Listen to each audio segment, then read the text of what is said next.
Apa yang harus dilakukan ketika seseorang pernah bersumpah dengan menggunakan nama selain Allah Subhanahu wa taala? Ini ada satu hadis dari Nabi sallallahu alaihi wasallam dari sahabat Abu Hurairah radhiyallahu anhu. Nabi bersabda, "Man halafa faqala fi halfihi Wallat wal Uzza." Barang siapa yang bersumpah, kemudian dalam sumpahnya dia mengatakan Wallat wal Uzza, demi Lata dan Uzza. Siapa Lata Uzza ini, ibu-ibu? Sembahnya orang-orang kafir dulu ya. Patung-patung berhala-berhala mereka yang kemudian mereka sembah. Ya. Maka mereka bersumpah dengan nama-nama sesembahan mereka. Maka Nabi sallallahu alaihi wasallam bersabda, barang siapa yang bersumpah dan ketika sumpahnya dia membaca kalimat demi Lata, demi Uzza, demi sesembahan-sembahan yang selain Allah Subhanahu wa taala tadi, falyakul, maka hendaknya dia berkata la ilaha illallah. Ya, maka hendaknya dia mengucapkan menggantinya dengan ucapan la ilaha illallah. Tiada Tuhan yang patut diibadai dengan hak kecuali Allah Subhanahu wa taala. Maka ini menjadi dasar kalau kita bersumpah dengan menyebut selain Allah Subhanahu wa taala, maka kafaratnya yang harus kita lakukan adalah mengganti lafaz tersebut.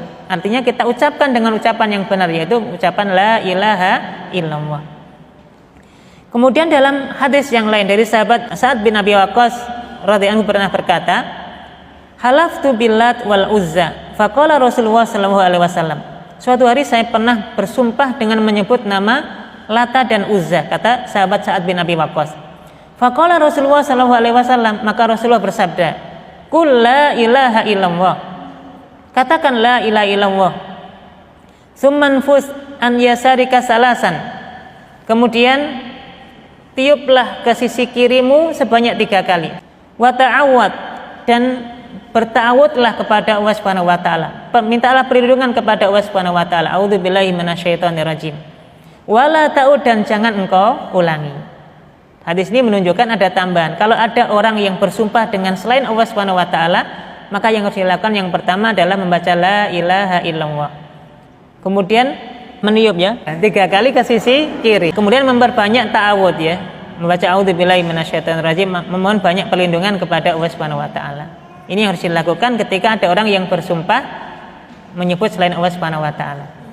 Ini Nabi sallallahu alaihi wasallam nanti mengajarkan kepada kita kalau pas kita tidur kemudian kita mimpi buruk ya, ada anjuran ketika kita bangun adalah meludah ke samping kiri 3 kali dan kita memohon perlindungan kepada Allah Subhanahu wa taala. Kemudian kalau ingin lanjut tidur, mencari posisi yang lain dari tempat tidurnya supaya tidak di tempat yang sama.